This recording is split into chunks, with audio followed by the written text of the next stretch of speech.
Now we're going to talk about export motivations. Long-term goals. Within 5 years, Doritos would like to venture to have its products in convenience stores as opposed to only grocery stores, and in turn see an increase in sales in both Switzerland and Sweden. Interim goals consist of within 2 years, Doritos would like to increase sales in Switzerland and Sweden by a minimum of 20% by effective marketing strategies such as social media and word of mouth. Short term goals, Doritos would like to be able to export its product to at least half of Switzerland's and Sweden's cities within grocery stores within the first year of exporting. Frito-Lay sells such products as Fritos, corn chips, Cheetos, Doritos, Ruffles, and Walker potato chips. Frito-Lay North America is a segment and division of PepsiCo. PepsiCo brands hold significant leadership positions in the snack and food industry worldwide. In order for Frito-Lay to be successfully competitive in the global marketplace, PepsiCo must continue to be the best in price, quality, product variety, and distribution. Effective promotion of existing products, introduction of new products, as well as innovative product packaging, pricing, and increased efficiency will help ensure the success of Frito-Lay products in the overseas market. The variety of flavors that Frito-Lay offers consumers and its adaptability to foreign markets is what makes their products unique for the overseas market. PepsiCo is responsible for 36.6% of retail sales of savory snacks in the United States. This is more than any other country that sells similar products. The strength of PepsiCo brands, innovation, and marketing, coupled with quality products and flexibility of their distribution network, allows Frito-Lay and PepsiCo to effectively compete in the global marketplace. Consumers will purchase Frito-Lay products because of the uniqueness of flavor and variety that their products offer that cannot be found in any other product offered in their home country. Frito-Lay has manufacturing facilities that are some of the most efficient salt snack food manufacturing facilities in both the U.S. and internationally. The manufacturing process itself is much like those of the competitions, but Frito-Lay runs the manufacturers so efficiently that they are able to produce more products in less time. The technology of the manufacturing process for Frito-Lay is well suited for overseas markets. The report Strategic Management of Technology at Frito-Lay's current manufacturing facility describes the warehouse's process facilities as the following. The warehouse is composed of an automated storage and retrieval system with 4 storage retrieval vehicles and 20 automated guided vehicles, with a capacity of approximately 4,000 pallet bays. There are not any special skills or training that is needed in order to use Frito-Lay products in the overseas market. Frito-Lay products are strategically placed in stores for optimal sales. The store owner simply must know and understand their market in order to place the products in the place where it will receive the most sales. Store employees need no special skills or training to be able to stock the products on the shelves for sale. PepsiCo does have some domestic competitors that are exporting similar products to overseas markets. Coca-Cola has significant CSD share advantage in many markets outside the U.S. and is the primary competitor of PepsiCo in the global marketplace. Conagra Foods, Kellogg Company, and Kraft Foods Group also export salt savory snacks to global markets. These companies are the main competitors for the Frito-Lay division in the international marketplace. There is an unknown demand and market in Sweden and Switzerland for Frito-Lay products. Unless an individual has traveled to a location outside of their home country that offers Frito-Lay products, the consumers in these markets are unaware of what they are missing in not having these products available. However, consumers that have been exposed to Frito-Lay products desire and crave more of them. If consumers in these countries were exposed to Frito-Lay products, the demand for these products in these countries would offer a significant increase in sales for the company. Frito-Lay accounted for 22% of net revenues and 43% of segmented operating profits of the entire PepsiCo company. Operating profit growth is 5.5%, which is the highest among all other PepsiCo segments. And 46% of PepsiCo revenues come from the snack food business. Frito-Lay's profit margin for the 2014 fourth quarter results is 28.15%. This strong profit margin will be beneficial to Frito-Lay as it expands into new international marketplaces.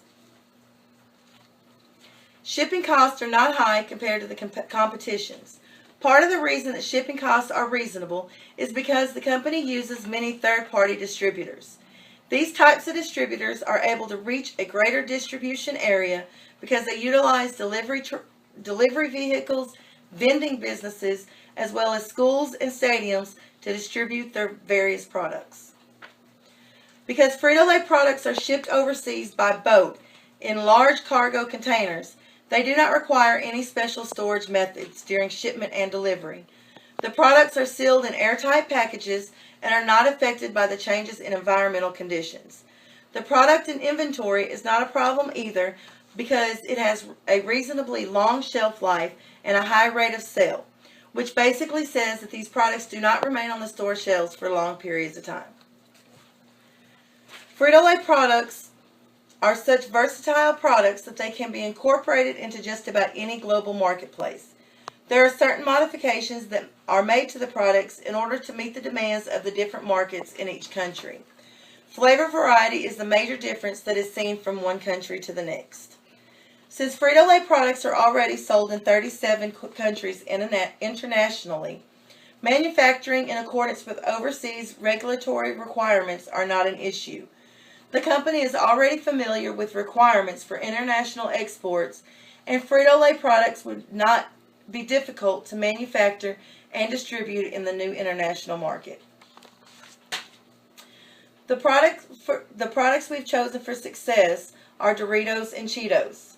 The reasons for the probable success of these exports are for Doritos, the success in the United States and international markets, as well as the different variations in flavor, make this a good probable export for success. Cheetos has ease of adaptability and product change.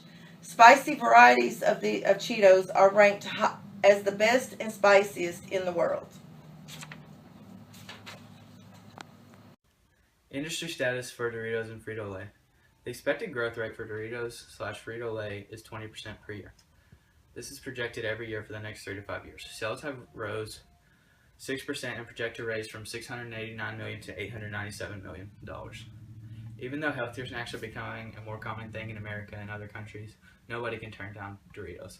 Frito-Lay has come up with a bunch of new snacks that have boosted the market for these about 4% every quarter.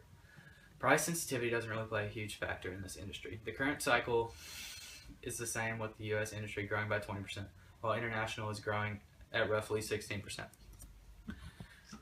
Frito-Lay generates 21% of domestic revenue out of all. The top 50 companies bring in 90% of the world's revenue in this industry. There are some companies that import in Frito-Lay, but Frito-Lay gets most of their sales in the United States. Frito-Lay is well aware of the competition with the global snack industry, expected to be about $300 billion by 2015. With Eastern Europe, Asia Pacific, and Latin America growing rapidly, Frito-Lay plans to expand into the global market and continue to lead the U.S. in sales. Target market identification. Doritos are sold throughout the world as well as other brand chips throughout other countries. The markets we have chosen for Doritos are the international markets of Switzerland and Sweden. These markets are perfect fits for Doritos because they are not available there. Doritos are currently sold in other countries as well as in the United States. I would say that the United States would be the biggest competition as far as exporting is concerned. Besides Switzerland and Sweden, other countries that Doritos would be potentially comfortable doing business in would also be Denmark, Poland, Russia, Germany, and Latvia.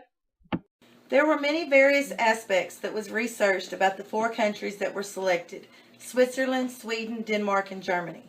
Some of the areas that were researched include the population size, product significant demographics, systems of government role in business, regulations of foreign companies, legal issues, and the availability of competent labor. All of these areas are significant in choosing the right market to enter with the Doritos product. The countries were scored based on how one country compared to the others. In some areas, the countries that were not chosen ranked higher, but the overall score of all the criteria ranked Switzerland and Sweden the highest for product integration. Doing business in either Switzerland and Sweden would be an ideal situation for PepsiCo and Frito-Lay because both of these markets have great potential for success. The demographics are optimal for sales of Doritos, and shipping to new foreign markets is not problematic. The inventory is very durable for overseas travel, and the Frito-Lay company is aware of international market regulations. The ease in which the product can be varied in order to supply the demands of the market are ideal for expanding to either of these two countries.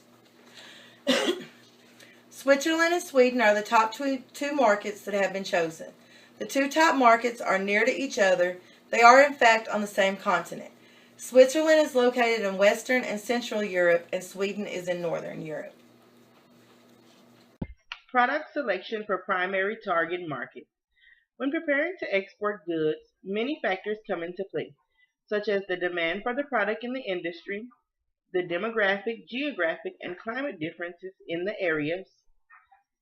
No special methods of production or packaging would be needed to get Doritos products in the markets we are trying to break into. Being the majority of Switzerland's population are immigrants, religious beliefs would not be a hurdle when exporting this product. As a whole, there is no national religious following unlike other countries such as Iraq. Switzerland also has one of the lowest mortality rates, which I would contribute to a healthy lifestyle, diet, and exercise. I would consider this a barrier because most healthy lifestyles do not consist of junk food such as Doritos, chips, and soft drinks. Product pricing for primary target market. Frito-Lay is a snack food producer. Doritos are a chip, which makes them mildly inelastic, which means they can take a little bit of price change. But if the price change gets too high, people will stop buying it and try to find substitutes. With chips, there are many advertising techniques that allow consumers to get money off the certain item, such as buy one get one free, buy one get one half off, or even at grocery stores when it's if you bring in a coupon, you get buy one get 50% off. Currency fluctuation is a huge deal since Frito-Lay is a big player in the overseas market.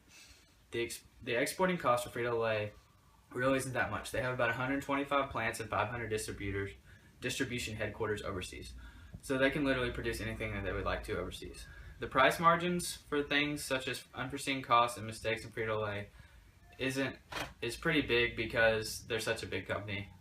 They have all this money, so just in case something hits the fan or they miss something they should have paid for, then they can make up for it. The price margin is around $100,000 to $200,000 because it's such a big company. PepsiCo has generated more than $66 billion in net revenue in 2014. PepsiCo has over 168,000 employees worldwide.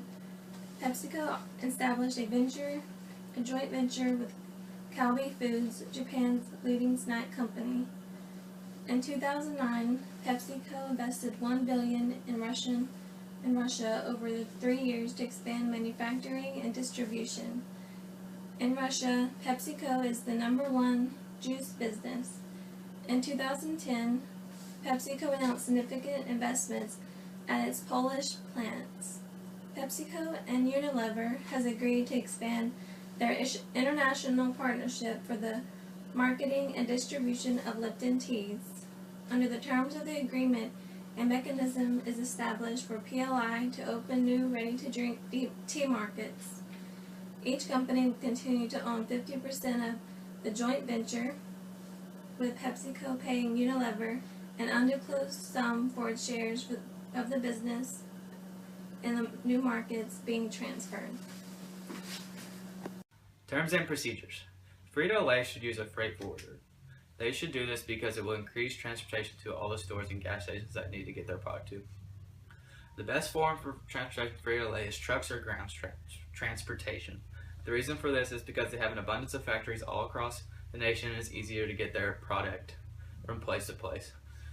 The company's products are packaged correctly and will not be harmed on the way to the drop-off point. All shipments are properly documented to meet both U.S. and foreign government regulations. The company uses FOB shipping point. They pay for the shipping cost, but they don't pay for anything if it's damaged on board the truck or whatever it is being used while transported. The bank Frito-Lay uses does have an international department that takes care of everything and that needs to be done internationally.